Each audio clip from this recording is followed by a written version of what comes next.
Hello, everyone. Welcome. Thank you for joining us. Um, yeah, as people are coming in, we'll just wait for everybody else. We'll get started in a few moments.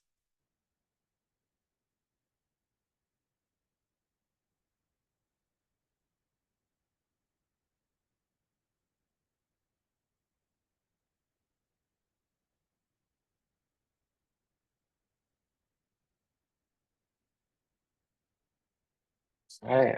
Okay. I think we can see if more people start joining, but I kind of see the big stream of people join already. So we'll kick it off just so we don't run out of time here. This is the Indiana Computing Foundations for a Digital Age course webinar. We'll be talking about the course and any resources that we have for it.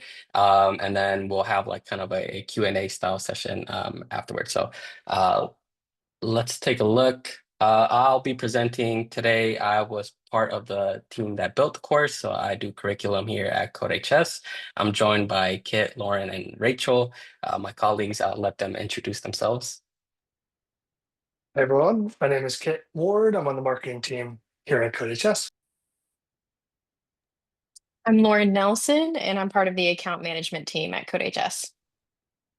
Hi, everyone. I'm Rachel Reed. I'm part of the customer success team here at CodeHS. Well, thank you. And so yeah, so they'll be here to answer questions for you all. Certainly, I'll be doing the same. So feel free to ask any questions that you have. Taking a look at the agenda, we'll first go over the course. So take a look at a high level, and then we'll break into some of the actual modules and activities that are in the course. We'll go over where you can access these materials. We'll do a bit of a Q&A, and then towards the end, we'll share any resources that we have.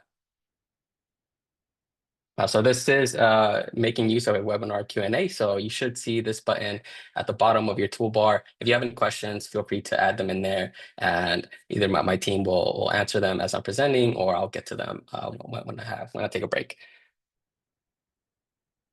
Yeah, and if you need an account, you could go to codehs.com/sign up and get yourself an account so you can access the course. And just a bit of an overview of CodeHS. We're a comprehensive platform for teaching computer science in the K through 12 system. So we provide the curriculum, often and online PD, and then the full platform for that has teacher tools for grading and delivering lessons. So a little bit more of the platform. It has extensive grading, tracking tools, new AI tools, and yeah, it's fully web-based. So you can get it all on the site. And jumping into the course itself, as you all may know or may not know, the course has a variety of different concepts. So it really covers everything from computing systems to networks to data analysis, and then programming algorithms, and then impacts of computing. So there is a lot of different concepts in this course. We think it's a really fun one. It's very engaging just because of the variety and the different things that students get to do. So it is a 1 semester long course. And what we will do now is look at the actual modules that are in the course. So we have a total of 7, and those are the following. So we have cybersecurity and you. This is where we start the students off with, really showing them or having them explore how to navigate the internet and things online. They look at computing systems, learning kind of like what operating system is, and taking a look at computers under the hood. They move into IT concepts, and then they do a project called IT Professionals, where they kind of wrap up this first half of the course with a project. And then they move into Python fundamentals, where they begin programming in Python. And then they do data analysis and research in the data science lifecycle. And then they wrap up the course with a final project. So in total, 7 modules, two projects.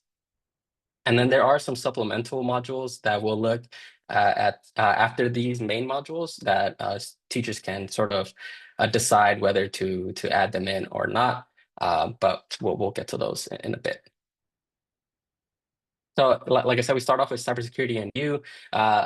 For each of these modules, I have a few activities that are kind of in the module. I just have them pasted here.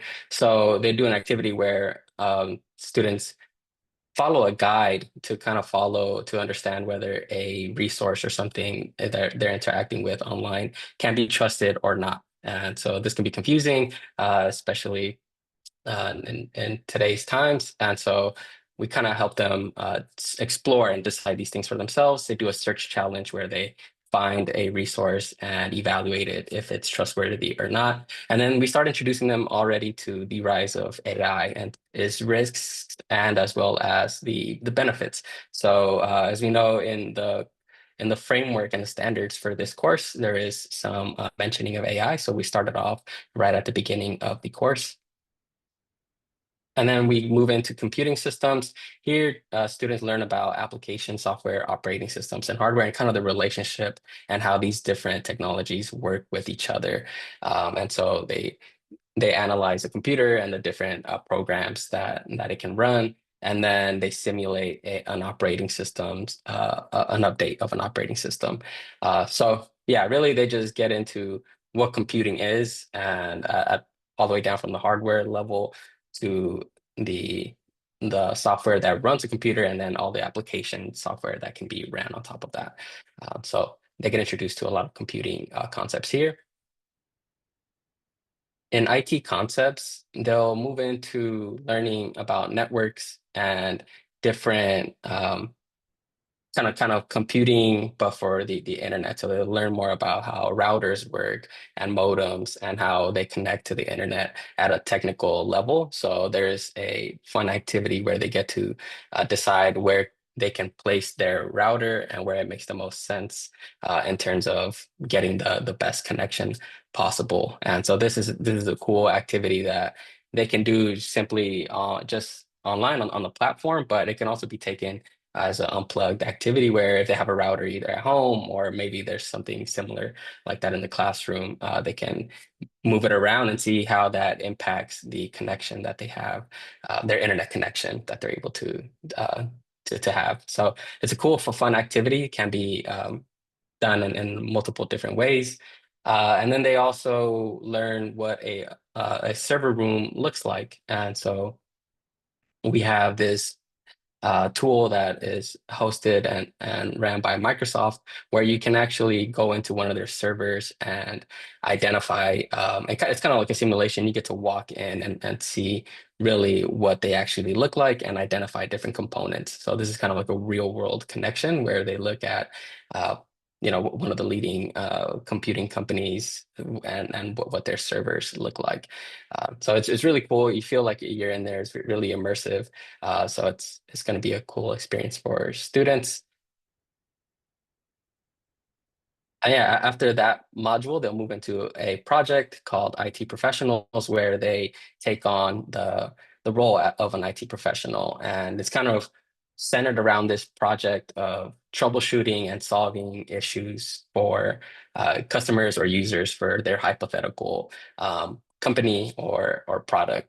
And so they go through, what one of the main activities is going through this support ticket system, which we're all familiar with here at CodeHS.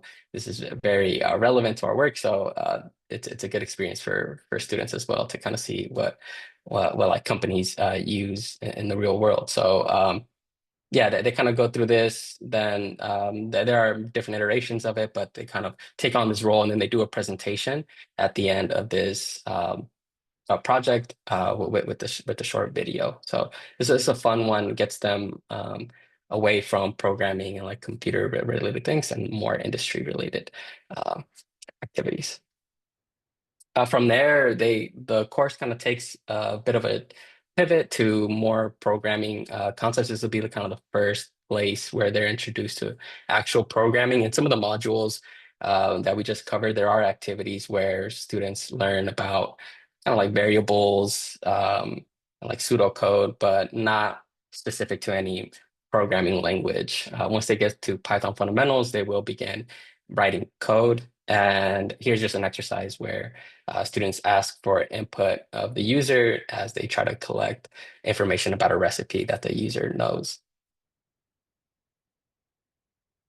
Then there are some standards around algorithm analysis or comparing different algorithms in this framework. So we have this tool where students can explore sort of interactively what different algorithms do in terms of how they're able to sort things efficiently or search for different items efficiently. So this is a very high level approach to covering this material. We know that students at this level should be beginners at programming and computer science. So they're not expected to know a bunch of technical information.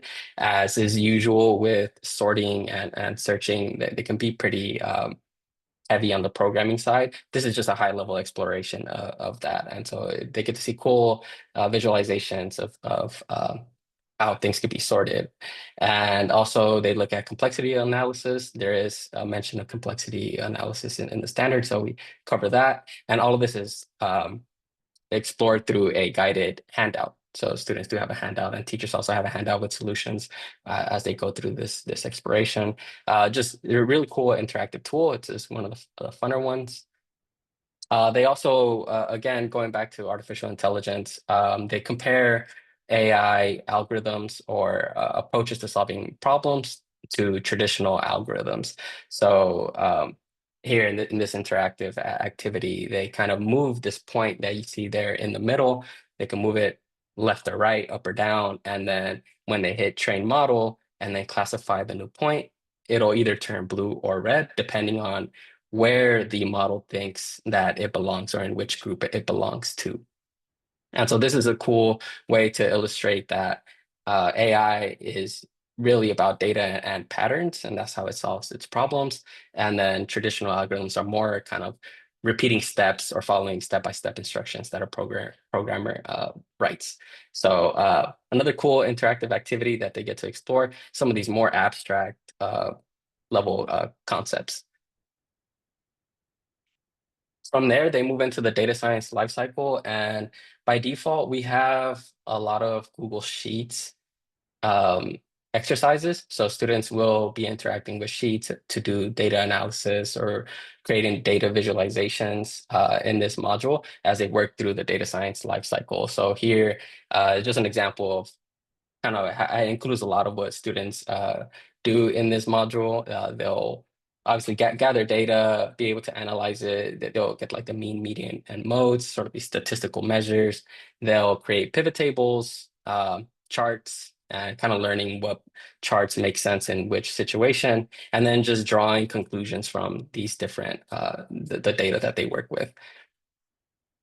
And apart from just working with data itself, they have some interactive activities as well where they kind of learn about different data. So it's not just all in spreadsheets and stuff. So like how is this data collected? And just one example is we use a thermometer for, to relate to a real world situation that draws readings, and then we can then get those readings and turn them into data. And they learn about these different data formats.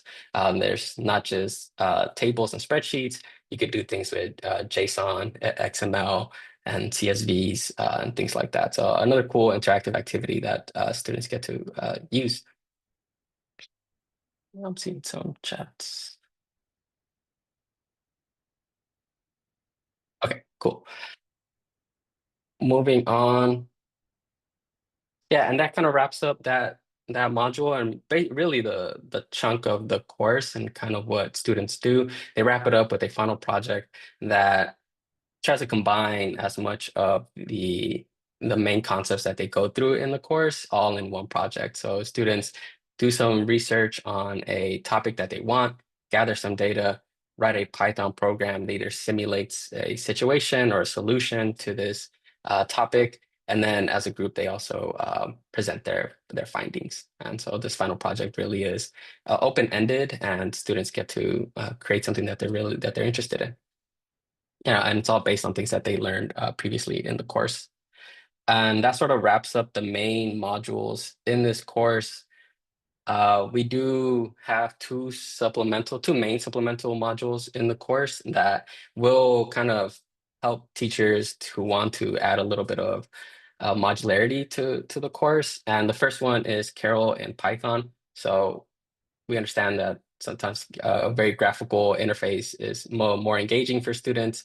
Kind of in the main course right now, they start off with console-based Python. So it's just writing code and then interacting with the console. If you want a more graphical experience, we do have Carol. So this will be in supplemental. And if you were to pull this in, it could either be at the beginning of the course or before the Python content.